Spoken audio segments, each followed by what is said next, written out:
इसके द्वारा आसानी से समझेंगे। पहले हम इधर क्वेश्चन देखते हैं। तो हमारे पास में एक नेक्स्ट क्वेश्चन है, मेंडल के आनुवांशिक नियम का पालन कीजिए।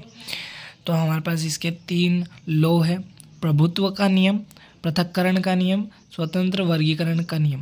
ओके, तो इसके आंसर पे हम नज़र डाल लेते हैं। मेंडल के आनुवांशिक नियम, मेंडल्स लॉ ऑफ इनहेरिटेंस, जीवों में गुणों के एक पीढ़ी से दूसरी पीढ़ी में जाने के तरीके को समझाते हैं।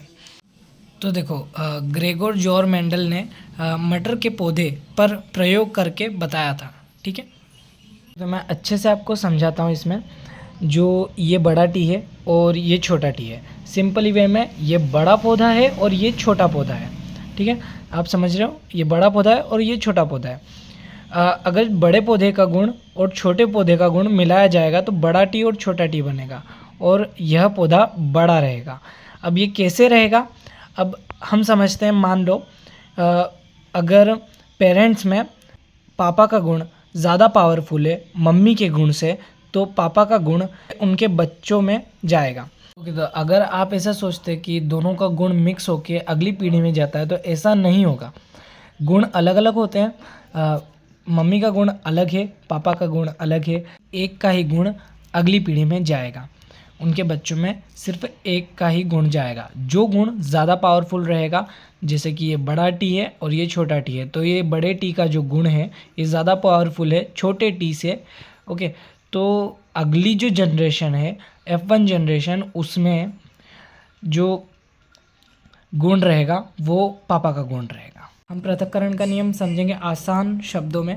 ठीक है, इसमें लिखा हुआ किसी भी गुण के दोनों कारक गैमेट बनाते समय एक दूसरे से अलग हो जाते हैं। अब इसका मैं आसान शब्दों में समझाता हूँ आपको। जैसे कि F1 जनरेशन है, इसके बाद में जब F2 जनरेशन आती है, F1 जनरेशन जब मिलते हैं, है ना, तो यह गैमेट बनाते हैं। गैमेट बनाते समय इन दोनों के अक्षर अलग अलग हो जाते हैं। जैसे कि ये टी का टी निकल गया और ये छोटा टी ये इधर निकल गया। इसमें भी सेम, जब ये अक्षर अलग अलग हो जाते हैं, ये गैमेट का मतलब होता है बीज बनाना। जब पौधे अपने बीज बनाते हैं, ठीक है, ये अक्षर अलग अलग हो जाते हैं, अपने गुण को भी अलग अलग कर लेते हैं। गुण मिक्स नहीं होते, गुण आपको मैं बता चुका हूँ अलग अलग होते हैं। ठीक है, जब गुण अगली पीढ़ी में जाते हैं तो उसमें 3 पौधे होते हैं, वह लंबे होते हैं और एक पौधा छोटा बोना रह जाता है। इसे ही बोलते हैं पृथक्करण का नियम। ओके, तो अब हम समझेंगे स्वतंत्र वर्गीकरण का नियम। 2 या 2 से अधिक गुणों के कारक एक दूसरे से स्वतंत्र होकर गैमेट में जाते हैं। तो इसमें लिखा हुआ है 2 या 2 से अधिक गुणों के कारक। जैसे कि जो पौधा होता है उनमें मान लो 2 गुण हैं। पहला गुण वो पीला है और गोल है, और दूसरे पौधे में 2 गुण है, हरा है और झुर्रीदार है। ठीक है, दोनों पौधों में 2-2 गुण हैं अलग अलग। जब ऐसा होता है तो जो संतान होती है, जो आगे गैमेट बनता है, उसका जो गैमेट बनता है, तो यह स्वतंत्र होते हैं। यह किसी भी प्रकार से बन सकता है। जैसे कि मैं आपको समझाता हूँ इसके थ्रू। चलो मैं आपको पूरा एक सेटअप बना के समझाता हूँ। मैंने आपके लिए सेटअप बनाया हुआ है। इसमें देखिए यह लिखा हुआ है, यह अनुपात स्वतंत्र वर्गीकरण के नियम में F2 पीढ़ी में मिलता है। हम दोनों 2 गुण लेते हैं। ठीक है, बीज का रंग पीला Y और हरा छोटा y। ठीक है, बीज का आकार गोल और झुर्रीदार ये RR। ठीक है, अब जो मैंने आपको बताया था इसमें 9331, जो उसमें भी लिखा हुआ था, आप ध्यान से देखना नीचे, उसमें भी लिखा हुआ था 9331। ये क्या होता है, कुल 16 पौधे बनते हैं जब इनका गैमेट बनाता है, और गैमेट से जब पौधा आगे जो अगली पीढ़ी जाती है उसमें 16 पौधे होते हैं, जिसमें से ओके, तो ये देखिए अब इन 16 को 4 भाग में बांटते हैं। 9 पीले और गोल दोनों प्रभावी गुण। ठीक है, 3 पीले और झुर्रीदार रंग प्रभावी आकार कमज़ोर। ठीक है, 3 हरे और गोल रंग कमज़ोर आकार प्रभावी। ठीक है, और जो एक रहेगा फर्स्ट वाला, जैसे कि ये हरा झुर्रीदार, तो हरे और झुर्रीदार दोनों कमज़ोर। ठीक है, ये रहा हमारा पूरा सेटअप।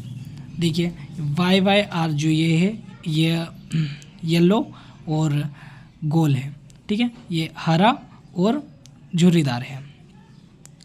देखिए जो बड़ा वाई है ये हो गया हमारा येलो कलर, ठीक है। ये जो छोटा वाई है ये हो गया हमारा हरा कलर। ये आर है, जो बड़ा आर है ये हो गया हमारा गोल, और जो छोटा आर है ये हो गया झुर्रीदार। अब इसमें जब आगे गैमेट बनेगा, ठीक है, तो यह स्वतंत्र रहेगा, इनमें से कुछ भी बन सकता है, समझ रहे। अब इसका नाम भी आप देखते हैं क्या है, स्वतंत्र वर्गीकरण का नियम। यानी जब अगली पीढ़ी में गैमेट बनेगा तो इनके जो दो दो गुण हैं, मतलब जो हमने F1 जनरेशन में देखा था उसमें एक एक गुण देखा था हमने, एक गुण माता का, एक गुण पिता का।